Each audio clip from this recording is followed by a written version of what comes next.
명절 잘 보내셨죠? 예, 새해 복 많이 받으세요. 한번 인사 한번 하시겠습니다. 새해 한번 복 많이 받으세요. 인사 한번 하시겠습니다. 앞에가 쑥 빠지니까 또 굉장히 이상하네요. 이게 보여야 될 사람들이 안 보이고 아주 좀 어색합니다. 예. 명절이라 그럴 수 있다 이렇게 생각합니다. 부모님도 돌아봐야 되고 가족도 돌아봐야 되고 어느 때보다 이 온유함에 대해서 한번 생각하면서 은혜를 한번 나눠야 되겠다 하는 생각을 가지고 있었고, 그래서 한번 마태복음에 기록되어 있는 산상설교, 특별히 앞부분에 심령이 가난한 자는 복이 있고 애통하는 자는 복이 있고 온유한 자는 복이 있다 했는데, 세 번째에 대해서 생각하면서 은혜를 나누려고 합니다. 이 마카리우스라는 이 영어로 블레스라는 말은 어원이 블러드라는 피에서 왔습니다. 그러니까 성경이 말하고 있는 축복은 예수님의 십자가를 통해 주어지는 복이라고 하는 것을 분명히 말합니다. 그래서 원어는 복되다를 얘기해요. 복이 있도다. 어떤 사람이요? 온유한 사람. 이 사람이 땅을 차지하리로다. 이 땅은 우리가 말하는 사는 이 땅을 얘기하는 것보다도 하나님의 나라를 말합니다. 하나님이 허락하시는 천국을 말합니다. 그래서 온유한 사람이 복이 있다. 복이 있다. 온유한 사람. 땅을 차지하리로다. 이렇게 돼 있어요. 그래서 우리가 이 말씀의 의미가 도대체 뭔지 여러분이 잘 이해가 되지 않는 부분이 뒤에 땅을 준다는 거예요. 왜 하나님 하필이면 땅을 준다고 했을까? 그 의미가 도대체 뭔가, 그런 것들을 생각하면서 은혜를 나누려고 합니다. 예수님의 가르침은 대단히 중요합니다. 왜냐하면 5장 이렇게 보셨는데 5장 1절 보시면 예수께서 무리를 보시고 산에 올라가 앉으시니 제자들이 나온지라 입을 열어 가르쳐 이르시되, 이 가르쳤다고 하는 것은 뭐까지라고 그랬죠? 제가 이 디다스코라는 말은 뭐까지예요? 열매 맺는 것까지를 얘기하는 겁니다. 우리가 어떤 사람에게 어떤 지식을 전달했어요. 아이들에게 성경을 가르쳤어요. 가르친 그 가르침이 어디까지 연결이 돼야 돼요? 그렇게 살아가서 열매를 맺는 데까지가 가르침이에요. 예수님께서 지금 제자들을 부르시고 그들에게 말씀을 가르치는데, 오늘 특별히 그 앞에 4장 23절부터 25절에 보시면은 그 대상이 누군지, 산상설교를 들고 지금 듣고자 하는 그 대상이 누구인지를 분명히 보여줍니다. 그래서 23절에 보면 이렇게 말해요. 예수께서 온 갈릴리 두루 다니사 그들의 회당에서 가르치시며 천국 복음을 전파하시며 백성 중에 모든 것과 모든 약한 것을 고치시니 그의 소문이 온 수리아에 퍼진지라. 사람들이 모든 앓는 것과 각종 병에 걸려서 고통당하는 자, 귀신 들린 자, 간질하는 자, 중풍병자들을 데려오니 그들을 고치시더라. 갈릴리와 데가볼리와 예루살렘과 유대와 요단강 건너편에서 수많은 무리가 따르니라. 예수께서 무리를 보시고, 이 무리는 누굽니까? 소문을 듣고 찾아온 무리입니다. 올라가 앉으시니 제자들이 나온지라 입을 열어 가르쳐 이르시되 하면서 심령이 가난한 자, 그 다음에 애통하는 자에 대해서 얘기했고, 세 번째가 오늘 온유한 자입니다. 이 프라우스라는 단어인데, 기도 제목으로 오늘 저녁에 산문 제목이 뭐냐 하면, 하나님 내가 온유해서 하나님의 약속된 말씀을 소망 가운데 이기며 살 수 있는 사람이 되게 하옵소서. 이게 지금 기도 제목입니다. 결론이기도 하고. 그래서 이 부분을 온유라고 하는 그 단어를 통해서 한번 설명하면서 은혜를 나누려고 합니다. 이 프라우스라는 말은 세 가지 용례가 있습니다. 첫 번째는 아이가 열이 막 나요. 어떻게 될까요? 어렸을 때 기억은 옷을 다 벗기고 찬물로 어떻게 해요? 냉수 마찰을 시킵니다. 온도가 떨어질 때까지. 약을 먹입니다. 해열제를 먹여서 떨어져야 돼요. 떨어지지 않으면 어떻게 됩니까? 굉장히 위험하죠. 그래서 이 열이 다스려졌을 때, 그때 헬라 사람들이 한 말이 프라우스예요. 프라우스. 열이 다스려졌다. 이게 첫 번째 용례입니다. 두 번째 용례는 사막길을 걸어가요. 덥죠. 얼마나 더울까요? 목이 타겠죠. 그런데 그 무더운 날씨에 사막길을 걸어갈 때 그 얼마나 고통스럽습니까? 그런데 어디서 산들바람 같은 바람이 싹 와요. 굉장히 시원하겠죠. 바로 그 바람이 와서 마음을 시원하게 해줄 때, 그때 그 장면, 그걸 프라우스라고 합니다. 시원하다.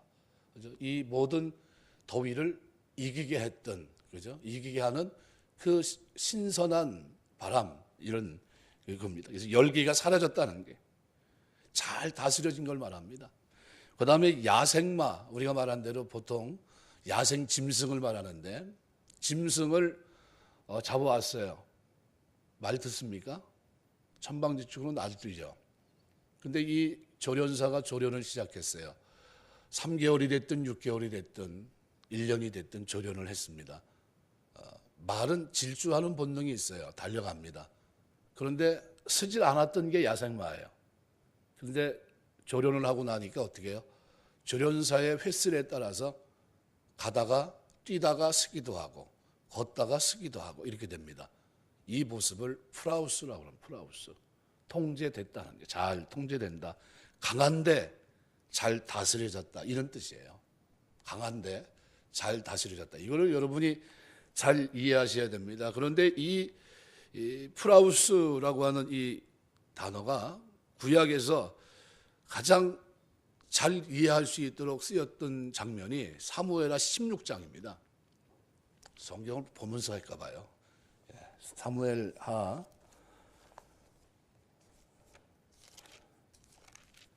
16장 보시면은 누구 사건이 기록되어 있냐면 다윗에게 있어서 평생 잊지 못할 사건이 하나 있어요. 아들 압살롬의 반란 사건입니다. 반란이 딱 일어났는데 16장의 1절 보시면은 도망가요. 군대 장관들과 지금 도망가고 있어요. 그런데 아주 힘들죠. 그런데 5절 보면 다윗 왕이 바울임의 이름에 거기서 사울의 친족 한 사람이 나오니 게라의 아들이요 이름은 시므이라. 그가 나오면서 계속하여 저주하고 또 다윗과 다윗 왕의 모든 신하들을 향하여 돌을 던지니 그때 모든 백성과 용사들은 다 왕의 좌우에 있었더라. 시므이가 저주하는 가운데 이와 같이 말하니라. 피를 흘린 자여 사악한 자여 가거라 가거라. 사울의 족속의 모든 피를 여호와께서 내게로 돌리셨도다. 그를 이어서 내가 왕이 되었으나 여호와께서 나라를 내 아들 압살롬의 손에 넘기셨도다. 보라, 너는 피를 흘린 자이므로 화를 자초하였느니라 하는지라. 아주 지긋지긋한 저주의 말을 다윗이 듣습니다. 아주 고통스러운 거죠. 그 말을 들으면서 9절 보시면 스루아의 아들 아비새가 왕께 이렇게 말합니다. 죽은 개와 어찌 내 주 왕을 저주하리이까? 내가 건너가서 그의 머리를 베게 하소서. 죽이겠다는 겁니다. 그때 왕이 스루아의 아들에게 이렇게 말합니다. 너희와 무슨 상관이 있느냐? 그가 저주하는 것은 여호와께서 그에게 다윗을 저주하라 하심이니 내가 어찌 그리하였느냐 할 자가 누구겠느냐 하고, 또 다윗이 아비새와 모든 신하들에게 이르되 내 몸에서 난 아들도 내 생명을 헤아려 하거든 하물며 이 베냐민 사람이랴. 여호와께서 그에게 명령하신 것이니 그를 저주하게 버려두라.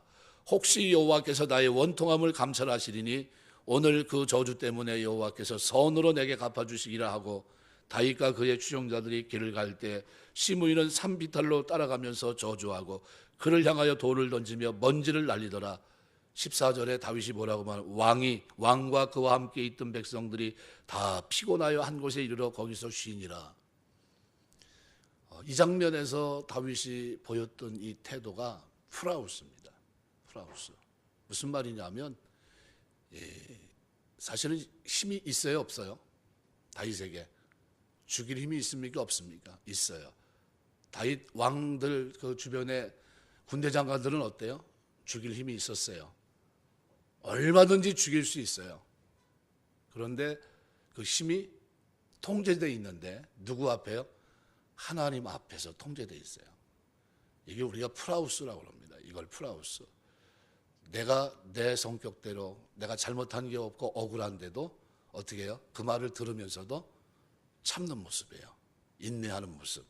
이것이 다윗의 모습인데, 이 사무엘하 16장에 일어났던 이 사건을 시편 기자가 그대로 다룹니다. 그 시편이 시편 37편이에요. 한번 성경 한번 보시죠.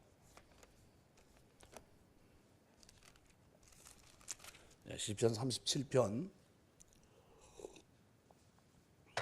새벽 기도를 우리 쭉 나오셨던 분들은 아마 한번 쭉 1권이니까 벌써 우리가 통과했죠. 지금 68편 하고 있으니까요.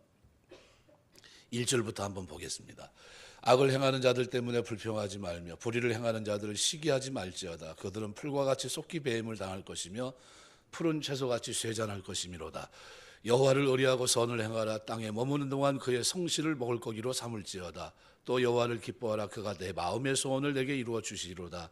내 길을 여호와께 맡기라. 그를 의지하면 그가 이루시고 내 의를 빛같이 나타내시며 내 공의를 정의의 빛같이 하시리로다.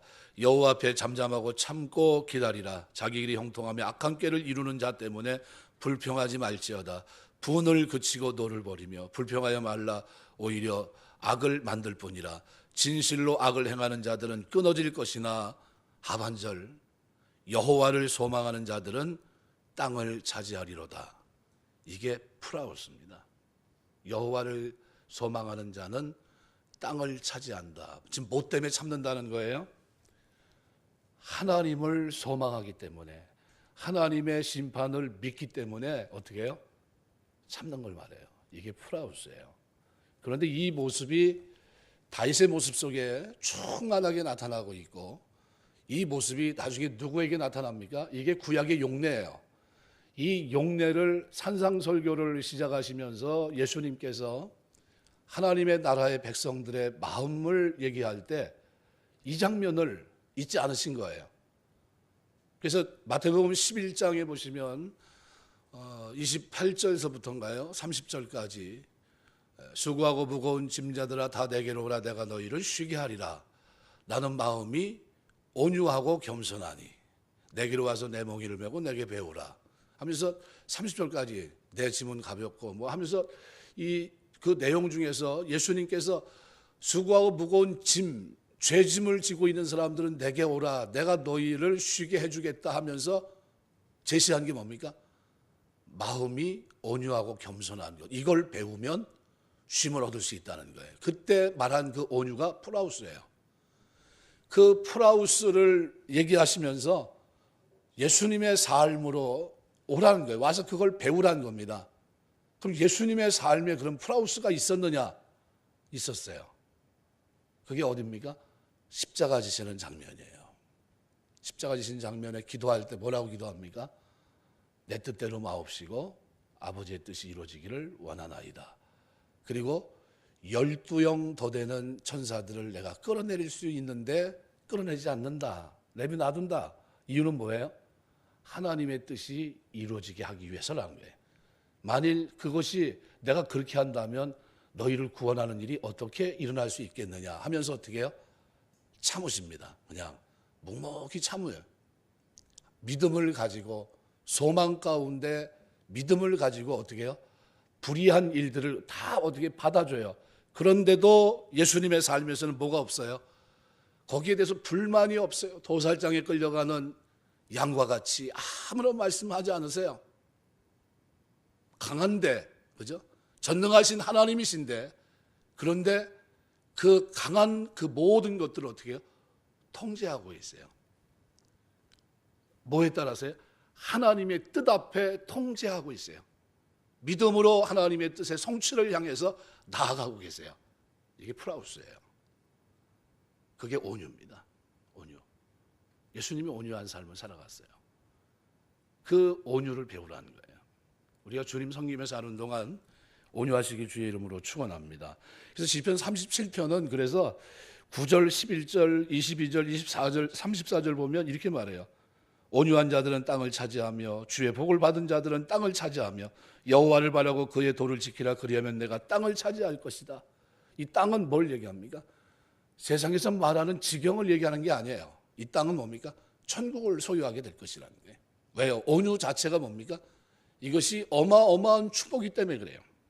그래서 성경학자 가운데 윌리엄 버클레이 같은 사람은 온유를 이렇게 정의했습니다. 온유는 하나님을 소망하는 믿음의 결과다. 이렇게 정의했어요.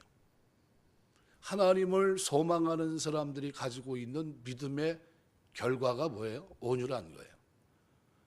그렇다면 이해가 어느 정도 되잖아요. 그러니까 온유라는 것은 뭐예요? 소망이 있고 믿음 속에서만 얻어질 수 있는 놀라운 축복이라는 거예요. 그래서 마태복음 11장 28절에서 30절까지 말씀에서 나는 마음이 온유하고 겸손하니 내게로 와 나의 멍에를 메고 내게 배우라 그리하면 너희 마음이 쉼을 얻으리니. 나의 멍에는 뭡니까? 십자가를 말해요. 예수님의 십자가. 이는 내 멍에는 쉽고 내 짐은 가볍다. 그럼 구약에도 그럼 이렇게 살아간 사람들이 있어야 될 거 아닙니까? 있습니다. 누가 그렇게 살아갔을까요? 노아가 그렇게 살아갑니다. 노아가 생뚱맞게 창세기에 기록되어 있는 그 노아가 어떻게 그렇게 살아갈 수 있었지? 어떻게 그렇게 살아갔냐 하면 하나님의 뜻을 준행하는데 말씀을 붙잡고 어떻게 살아가요? 120년 동안 방주를 예비하는 동안에 무슨 소리를 들었을까요? 미친놈 소리 들었을 겁니다. 아유, 저 미친놈이라고. 위에 궁창의 물이 아래로 내려온 적이 없는 온실 효과를 가지고 있던 그 시대에 사람들이 몇 년씩 살았어요? 아담이 930세, 무드셀라는 969세 살았어요. 어마어마한 장수를 누리며 살았습니다. 왜요?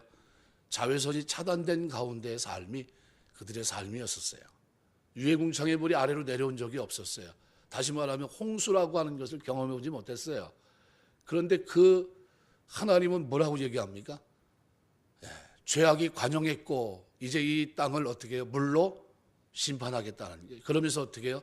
너는 방주를 예비하라는 거예요. 그러면서 온갖 모욕을 다 들으면서 하나님의 뜻을 가지고 그 믿음을 가지고 어떻게 해요? 소망 가운데 어떻게 해요? 방주를 예비합니다. 그게 뭡니까? 그게 그 삶이 그게 프라우스예요. 프라우스. 우리가 주님 성김에 사는 동안 온유하시길 주 이름으로 축원합니다. 온유는 어마어마한 축복이에요. 그래서 복이 또다 온유한 자요. 천국이 그의 것이라는 거예요. 천국이. 이미 천국이 그게 허락됐다는 거예요. 어마어마한 축복을 얘기한 겁니다. 겟세마네 동산에서 주님이 드린 기도 내 원대로 마옵시고 아버지의 뜻이 이루어지기를 원하나이다. 하나님 처분에 맡기고 모든 환경을 받아들이면서 십자가를 지고 왔어요. 원수 갚는 게 내게 있지 않고 하나님께 맡깁니다. 그리고 나는 어떻게 해요? 오직 하나님의 뜻이 이루어지는 그 일을 위해서 어떻게 해요? 묵묵히 나아가요. 내 감정을 드러내지 않고. 그래서 구약 히브리어에서 아니라는 말에서 유래한 아나우라는 단어가 번역어로 쓰입니다. 이게 프라우스의 번역어입니다. 히브리어. 그래서 히브리어에서 아니라는 단어, 아나우라는 단어는 이 용례가 언제 쓰이냐면 억눌리고 속임을 당하고 착취를 당하고 그런데도 무방비인 무력한 사람을 묘사할 때 썼던 단어가 아나우라는 단어예요. 그런데 하나님께서 인간들에게 인정받지 못하고 수탈당하는 이들의 목소리를 들으시고 위로하시고 그들을 구원해 주십니다. 그래서 구약에 3대 약자들이 있어요. 고아, 과부, 나그네. 이 3대 약자들이에요. 그들을 어떻게 하나님은 늘 신원하십니다. 돌아보시고 그렇게 말씀하시고 또 친히 그렇게 하셨어요. 그런 의미에서 아나우는 이 물질적으로 가난하고 억압받는 사람이란 1차적 의미에서 한 걸음 더 나갑니다. 고난과 핍박 속에서도 겸손하게 여호와 하나님의 도움을 바라면서 여호와의 뜻대로 사는 사람이란 의미도 포함되고 있어요. 이게 우리가 말하고 있는 온유예요. 온유. 내가 온유하다, 내가 주님의 온유함을 본받았다고 하는 것은 내가 지금 어떻게 산다는 거예요. 내 삶에 이런 하나님의 분명한 약속을 소망하며 사는 삶이 나에게 있다는 거예요. 그래서 나는 마음이 온유하고 겸손하다.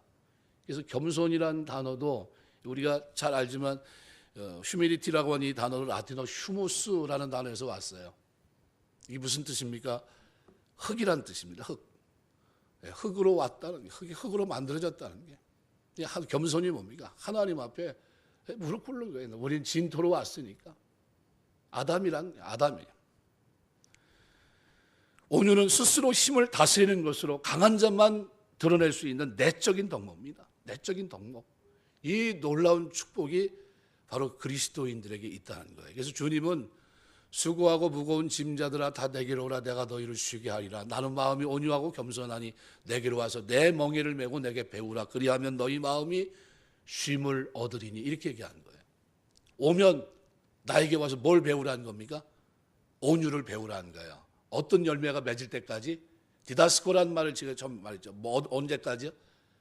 온유의 삶이 내 삶에 아름다운 열매를 맺어질 때까지 배우라는 거예요. 멍에는 어떻게 맵니까? 멍에는 어미와 새끼가 같이 매요. 이해가 되지 않잖아요. 그런데 사실은 누가 맵니까? 어미가 매요. 새끼는 옆에서 어떻게 해요? 그냥 같이 도는 거예요. 쫓아만 다녀요. 십자가는 누가 지셨어요? 주님이 지시고, 그리고 우리는 옆에서 폰만 잡는 것 같아요. 그래서 유카리 처음에 복이라고 하는 이 단어가 바로 블러드라고 하는 피에서부터 시작됐다는 사실을 잊지 마셔야 돼요. 예수님의 십자가 없이는 복이 없어요. 십자가를 통과한 그들에게 영광이 있고, 그 십자가를 바라보며 나아가는 사람들에게 축복이 예고돼 있고, 그 십자가를 바라보는 소망 가운데 믿음을 지키며 사는 사람들에게 약속되어 있는 성품이 온유예요. 온유.